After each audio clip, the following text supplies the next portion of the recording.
Now, as well as being noted for making so many classic horror films, Hammer Studios are also famous for featuring some really beautiful girls in their movies. And the lady I am about to talk about in this video is definitely one of them. And I like this beautiful, highly talented lady so much that I thought I would do a special fan tribute to her. So here it is, guys.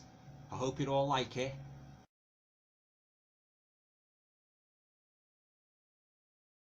Hi guys, welcome to another video. Hope you're all keeping well. Now in this video, as I said in the intro, I thought I'd do a special fan tribute to one of my all-time favourite Hammer horror actresses, and that actress is Veronica Carlson.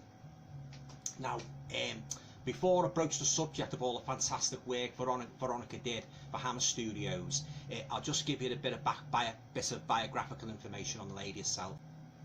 Okay, so Veronica Carlson, a stunning, pale-complexioned blonde English actress who is best known as the female lead of several late 1960s Hammer horror films, was born on the 18th of September 1944 in Yorkshire, England. Now, as well as being an actress, Veronica has also done some modelling work, and it was while she was doing a modelling assignment that a photograph was spotted in the paper by the Hammer executive Jimmy Carreras. Now, the instant he saw Veronica coming out of the water in that white bikini, he immediately got in touch with her and gave her an audition, which led to her landing the part of Maria in Dracula as Risen from the Grave, one of the greatest horror movies Hammer ever made. Now, Veronica went on to star in 2 more Hammer horror films. So let's now discuss this aspect of her career. Now, as I just said, Veronica made a Hammer horror debut in 1968 when she starred alongside Christopher Lee in Dracula Has Risen from the Grave. Now, she played the lovely innocent blonde girl Maria, whom Dracula relentlessly pursues throughout the movie, as she is the niece of the Monsignor, who of course is the Count's arch enemy. You know, he's the force of good against evil. Now, as she always does in her roles, Veronica looked absolutely gorgeous in this movie, and you really feel a terror, you know, when she first encounters Dracula, having been dragged into a darkened wine cellar by a vampirised barmaid friend, and thrown to the ground right in front of the evil Count.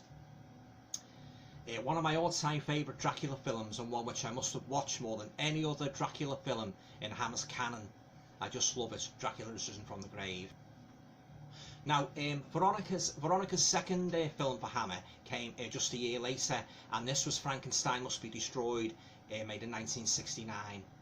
Now, in this one, Veronica plays the tragic girlfriend of Dr. Carl Holst, played by Simon Ward. Now, I always regard Frankenstein Must Be Destroyed as the saddest, most heart-wrenching movie that Hammer ever made, because Veronica's character is shockingly and brutally murdered by the evil Baron Frankenstein after she carelessly lets his creature escape from the lab. Now, as this heinous act so disturbingly indicates, Cushing's Baron is at the utter zenith of his evil here. And in fact, he's even more evil and ruthless here as he was in The Curse of Frankenstein, you know, Hammer's first Frankenstein movie from 1957. Now, I've watched this movie many times, and that scene where the Baron knifes her in the stomach, you know, with a scalpel, it still gets to me to this day. Yeah, a very sad demise indeed, and one I would liken to the murder of Spider-Man's girlfriend Gwen Stacy by the Green Goblin. Yeah, very heart-wrenching moment. Now, Veronica's third and final film for Hammer was The Horror of Frankenstein from 1970. Now, although this movie did not feature Peter Cushing as Baron Frankenstein, it's still a pretty solid and entertaining movie in the Hammer Frankenstein franchise, and it does tend to send itself up a little bit, you know. Yeah, Ralph Bates took over the part of Frankenstein in this film, and he's one mean swine. Thankfully, spoiler alert guys, spoiler alert, Veronica's character does not die in this film. Now, she plays Elizabeth, Elizabeth, she comes to stay at Victor Frankenstein's castle after she loses both her father, who has been heinously murdered by the serial killer type Frankenstein, played by Ralph Bates, and everything else. However, as it turns out, Victor Frankenstein's initial hospitality soon proves to be but a pretext, and quite shallow, as he lets his monster run rampage, basically killing everybody who wrongs its creator in the most cold-hearted, bloody and brutal fashion imaginable.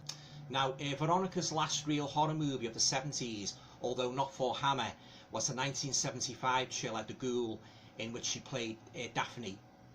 Now, this movie, a Thai-Bayan production, also saw her reunited alongside actor friend Peter Cushing. The only other horror movies she made after that were Black Easter in 1994, in which she plays a psychiatrist who goes insane, and Freak Show from 1995, in which she plays Grace. Now, in between her film work, Veronica has also appeared in quite a few TV series over the years, including Randall and Hopkirk Deceased, The Saints, Spider's Web, and Public Eye. Remember Frank Marker? As Veronica got married, settled down and started a family, she seemed to, disappear from not only the Hammer horror pantheon, but also from the film world in general.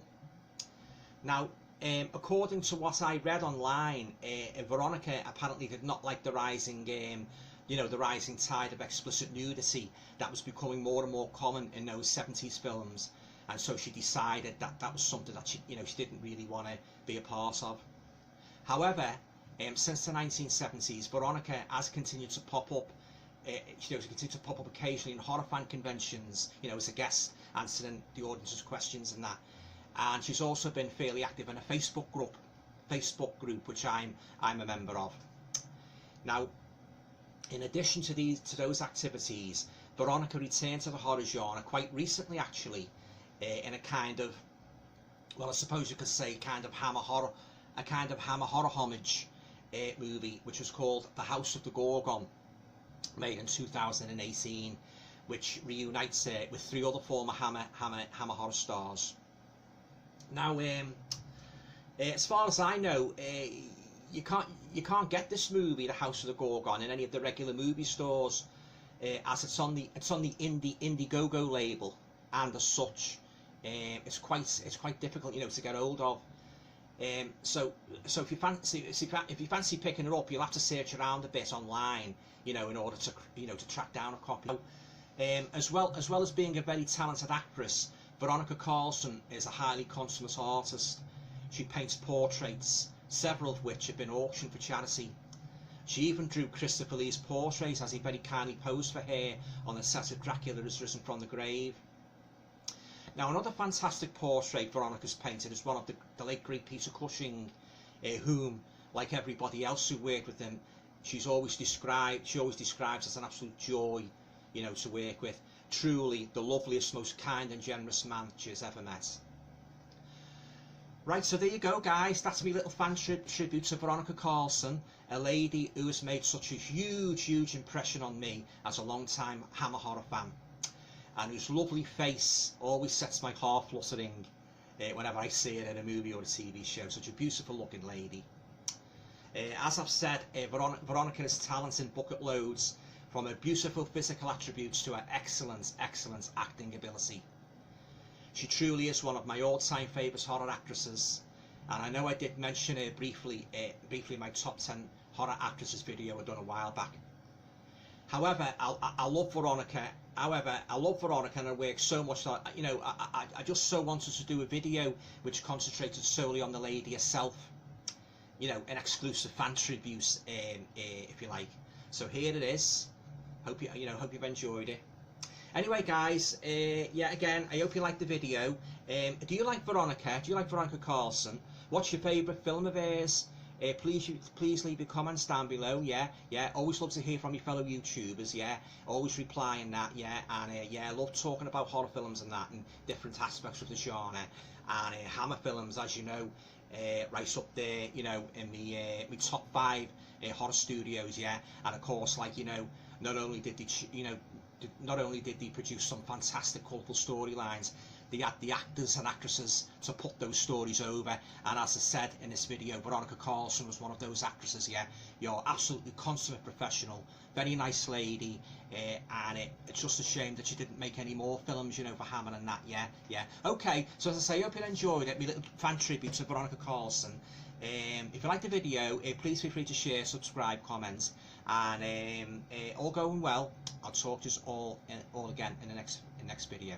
Stay safe. Thanks, guys.